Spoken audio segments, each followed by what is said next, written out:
Teoría del caso. Hoy vamos a estudiar cómo formular una teoría del caso. No podemos preparar un examen directo, un contraexamen, ni ningún alegato hasta que tengamos una buena teoría del caso. ¿Cómo le hacemos? El Ministerio Público o fiscal tiene que pensar por qué el imputado es culpable. Para la parte acusadora, lo más fuerte es su evidencia. Lo menos necesario es un motivo. Pero si la evidencia es débil, por ejemplo, en casos con prueba indirecta, una teoría puede ser más importante. El defensor tiene que pensar por qué mi cliente es inocente o por qué el Ministerio Público está equivocado. Obviamente la meta del defensor es que se absuelva a su cliente y defenderlo celosamente. Normalmente, hay 3 opciones para la teoría del caso de un defensor. Número 1. No lo hizo. Usamos esta teoría en casos de identificaciones erróneas o cuando el cliente es inocente de los hechos constitutivos de delito. En otras palabras, ese hecho no existe o fue cometido por otra persona. Número 2. Lo hizo, pero. Usamos esta teoría cuando tenemos una defensa legal como defensa propia, consentimiento o falta de conocimiento de lo que hace, etc. Número 3. Duda razonable.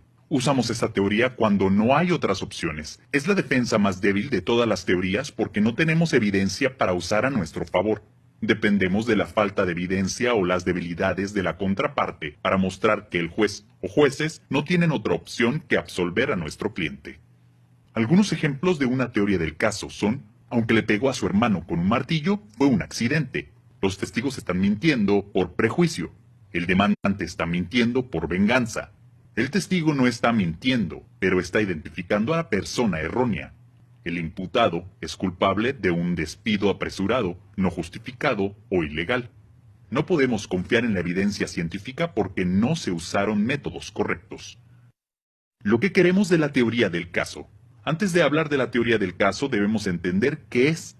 La teoría del caso es la visión que tiene cada una de las partes, es decir, Ministerio Público y defensa, de los hechos sucedidos. Dichas teorías del caso de manera usual serán contradictorias entre sí, ya que el Ministerio Público estará buscando una sentencia condenatoria y la defensa una absolutoria. Lo más importante de la teoría del caso es que sea algo coherente, lógico, único y simple. Queremos explicar toda la evidencia o pruebas contra el imputado de tal manera que resulte con la conclusión de que el imputado es culpable, si somos fiscales o Ministerio Público, o que es inocente, si somos defensores. La teoría del caso debe estar conformada por 3 elementos jurídicos, fácticos y probatorios. Toda teoría del caso deberá interesarle al derecho y, por lo tanto, hacerse cargo de los elementos jurídicos que conforman el delito. Por otro lado, dichos elementos jurídicos estarán directamente relacionados con los elementos fácticos, es decir, aquellos hechos que le importarán al derecho. Finalmente, necesitamos elementos probatorios, que serán aquellos medios de prueba que utilizaremos para probar los hechos que le importan al derecho. Empezamos desarrollando una teoría con el conocimiento de los elementos jurídicos del caso. El Ministerio Público o fiscal tienen que probar cada elemento para ganar su caso, toda vez que es él quien tiene la carga de la prueba, es decir, la obligación de probar todos y cada uno de los elementos del tipo penal para que los jueces puedan dictar una sentencia condenatoria. En cambio, el defensor nada más necesita desacreditar de manera exitosa un elemento del delito, es decir, un elemento jurídico para poder destruir el caso de la contraparte y absolver a su cliente. Otras recomendaciones para generar una teoría del caso exitosa podrían ser hablar con nuestros amigos quienes también saben de derecho. De igual forma, nos pueden ayudar personas normales, es decir, gente fuera de la facultad de derecho o que no sean abogados. Esto es recomendable, debido a que nos pueden dar un punto de vista distinto que el nuestro para ayudarnos a tener una visión completa de nuestro caso. Los hechos. Desarrollamos una teoría del caso con el análisis de los hechos. Es vital recordar que el que algo esté escrito en el expediente o carpeta de investigación no significa que es un hecho. El hecho de que alguna persona diga que vio algo no significa que realmente lo haya visto. Los dos lados tienen que pensar en posibles desafíos contra su evidencia y la evidencia introducida por la contraparte. A veces, los hechos, según los testigos, no son tan creíbles después de una investigación o después de hablar con los otros testigos. Vamos a buscar las versiones del cliente, la contraparte, los testigos y los investigadores si hubieren. Los mejores hechos para nuestro caso son los hechos que no son controvertidos, que que apoyan fuertemente nuestra teoría y que no son consistentes con la teoría de la contraparte. Siempre tenemos que pensar en la diferencia entre hechos y conclusiones. Por ejemplo, si un testigo dice que un hombre estaba borracho, hay que investigar cuáles hechos apoyan esa conclusión. Si un testigo dice que la calle estaba oscura, tenemos que investigar qué significa. Palabras como grande, pequeño, fuerte, poco, mucho, alto, lejos, cerca, son conclusiones, no hechos. Necesitamos evitar palabras de conclusión y buscar hechos que podamos probar. Por ejemplo, si digo que mi amigo vive lejos de mí, puede ser un tema muy relativo, ya que lejos puede significar una distancia para una persona y otra muy distinta para alguien más, generando falta de claridad en la información. En cambio, si digo que mi amigo vive a 1000 kilómetros de mí, explica mejor la distancia entre mi amigo y yo, ¿cierto? ¿Cómo escoger una teoría?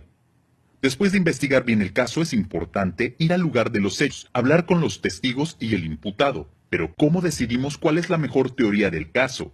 Normalmente, la mejor teoría es la que está basada en los hechos no controvertidos. Es decir, la mejor situación es cuando no tienes que disputar casi ningún hecho. Por ejemplo, si tienes que negar las acusaciones de todos los testigos, puede ser más difícil. Lo anterior se debe a que generalmente es más difícil persuadir al juez de que alguien está mintiendo que cometiendo un error. Además, para persuadir al juez de que alguien está mintiendo, puede ser necesario encontrar motivos para esas mentiras y tener que probar dichas mentiras en juicio oral.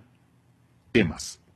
A veces es útil usar un tema o lema para captar la atención de los jueces. Un tema es una frase o idea que apoya la teoría del caso. Si queremos verlo de una forma natural, podríamos decir que es el nombre de la película. Es algo que podemos usar para enlazar diversos elementos del juicio oral, como el alegato de apertura, los exámenes directos, contraexámenes y el alegato de clausura.